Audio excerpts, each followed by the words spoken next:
Hello, hi எல்லாரும் எப்படி இருக்கீங்க? வாங்க இன்னைக்கு என்ன சமையல்னு பார்க்கலாம்.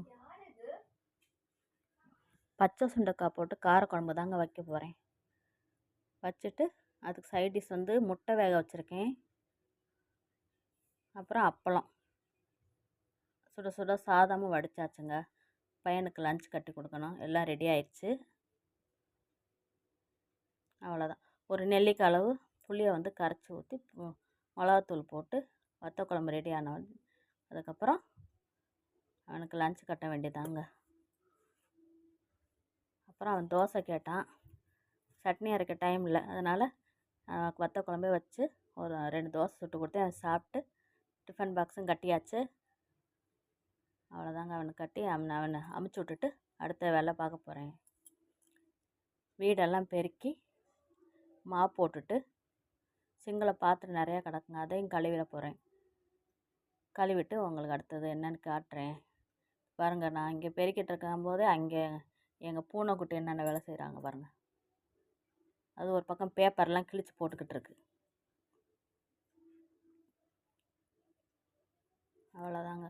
பெருக்கிட்டு மாப் போட்டுட்டு சிங்கில் உள்ள பாத்திரம்லாம் கழுவிட்டு அடுத்து என்ன செய்ய போகிறேன்னு பார்க்கலாம்.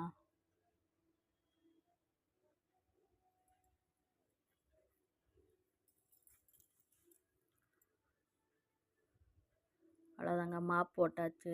உள்ள எல்லா ரூமுக்கு மாப், பெட்ரூமுக்கு, ஹாலுக்கு, கிச்சனுக்கெல்லாம் மாப் போட்டு க்ளீனாக வச்சு பாருங்கள். அதெல்லாம் பெருக்கி மாப் போட்டு வேலை முடிஞ்சிச்சு. மணி 12 ஆயிடுச்சுங்க.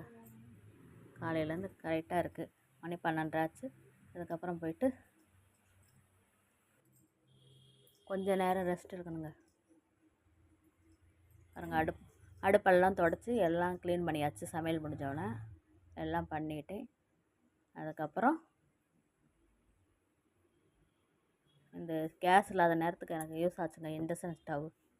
பாருங்கள், பாத்திரம்லாம் கழுவி அக்காவை பாத்திரம் கழுவுற வீடியோ நான் எடுக்கலை. எல்லாம் கழுவி அடுக்கி வேலை முடிஞ்சிச்சு. இப்போ கொஞ்சம் நேரம் ஓய்வு எடுத்துகிட்டு அடுத்த வேலைங்க.